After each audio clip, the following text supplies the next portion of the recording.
Hello, my name's Allison and welcome back.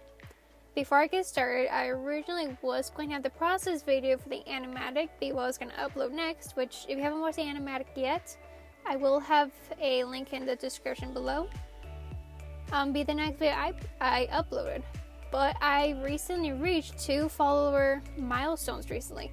3,000 followers on Instagram and 2,700 on YouTube, and also on like 73,000 views for the Greatest Show animatic, which is insane. Oh my god, and it's amazing. Thank you so much. I did not expect the animatic to get so much love and support from you guys, and to gain so many new subscribers because of it. Heck, I didn't even expect so many people to find and like my art when I first posted my first drawing of Marvin back in March. All of you are so incredibly kind. Thank you so much for liking my art. It means the world to me. And because of that, because of how kind all of you guys are, and as a way to celebrate, I wanted my next video and the next speed paint I want to do be a draw this in your style challenge that if people are interested, they can participate in. Inspired by Jackieboy Man and Pride Month. So I drew Jackie on a brick wall waving out to people to have a happy Pride, while he sports some colorful and pride clothing. The clothing was also inspired just what would Jackie wear to a pride parade. And to kind of get into that, I had canon Jackie as trans male. So I drew him with a bubbly t-shirt with the trans flag colors on it.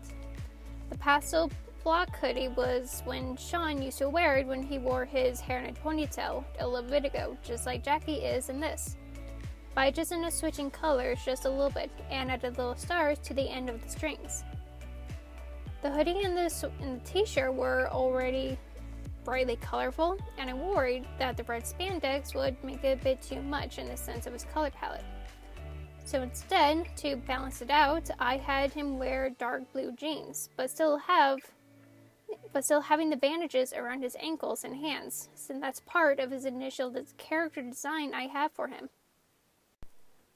When I add in colors, I start out with a base color, usually gray or purplish gray. Then I'll duplicate the line art layer and merge the duplicates and the base color layer together and fill in the layer so it's one color. Then I'll duplicate the line art layer again, but this time I changed the layer mode for the first line art layer to overlay at 100% opacity. Then I'll take the second line art layer and fill it in with a light purple color, and change the opacity from 100 to 40%. So then once I start blocking in the colors, the line art will change color in relation to the color that's underneath it, creating this purpley liner that's perfect for the detailing I do with my art. Oh, and since I'm using pinks a lot here, I like to use a bright shade of either red or the pinkish red color, because that's where I can get a really good, easy on the eyes pinks.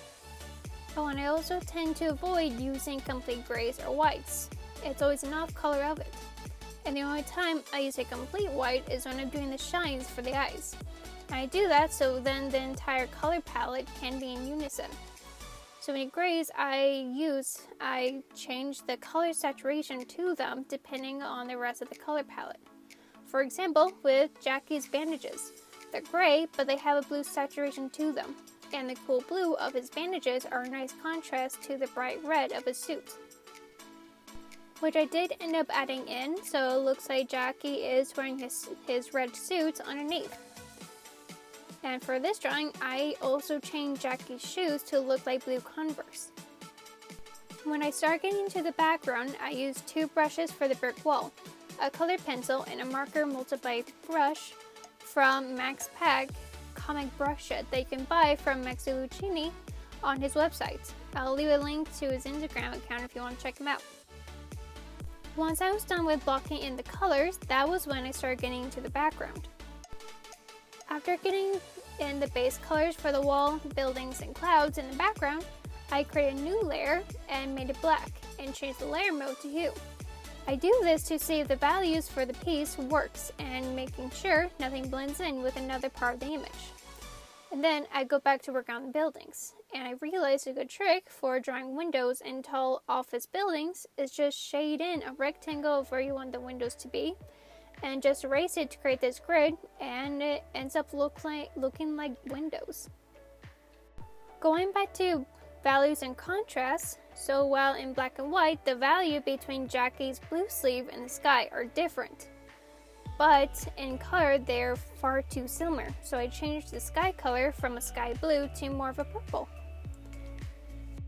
And once I was happy with the flat colors for the background, I started working on outlining and working on another layer of line art for Jackie.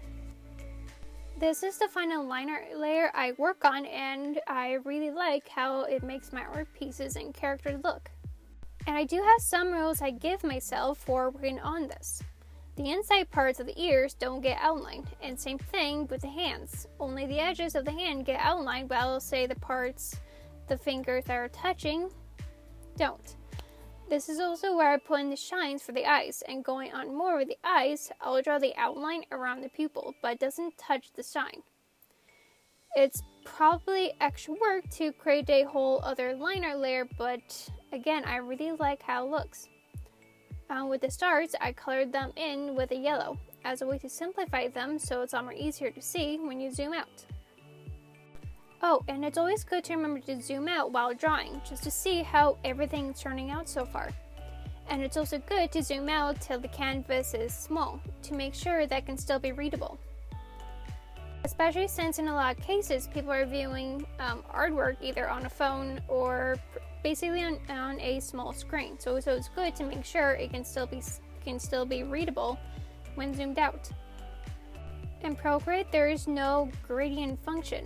So what I do for gradients and a way to add depth for background is filling the layer in either 1 to 2 colors and using the Gaussian blur so the colors blend into each other. It's the easy way I was able to find a way to create a gradient in Procreate.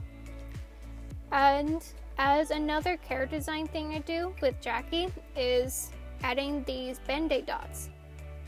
And I do this to kind of get a comic book feel to it since Jackie is a superhero. In Procreate, it's called the Rossetti brush to kind of get that comic book aesthetic for Jackie.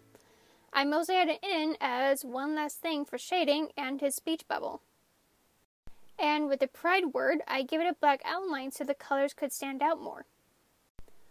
Then I go back to working on the buildings to give the windows more of a shine, like the sunlight was reflecting on it. And since this is a fan art piece, I think it's good to kind of talk about that for a bit. I firmly believe drawing fan art is an extremely good thing. I think fan art is a good way for growth in multiple ways in that word. Say if you're into character art drawing, fan art of a character is a good way to practice with your style. Like, how can I take this character and interpret that art style into my own and still have the character be recognizable? So in a way, it's a learning process. And going on with learning and improving your art, I completely give credit to the fan art I did for the Adventure Zone. I drew for a month or so straight back in like November and December, and drawing fan art of Marvin and the other septic egos for 3 months straight and still going. Drawing fan art for the Adventure Zone let me experiment with a new style that influenced how I do line art and coloring today. And drawing the septic egos and trying to draw Sean's face in my style for the 500th time and have them look like him made me better at drawing character sketches, drawing real life people, and drawing how characters interact. And thanks to Marvin and Jackie and the kind of poses I drew them in, it forced me to get better at drawing shoes. So thanks to that too. And you probably heard about how fan art can help you build your audience, which I think it is important if you're interested in, say, being a freelance artist and you need that audience. But I think there's more to it than just building an audience. I think it's also important to note that it helps you get into a community. Drawing fan art has helped me meet so many other just absolutely skilled and amazing artists who are so kind and inspiring. So yeah, I believe drawing fan art is a really good thing because it can help you make friends and it's fantastic.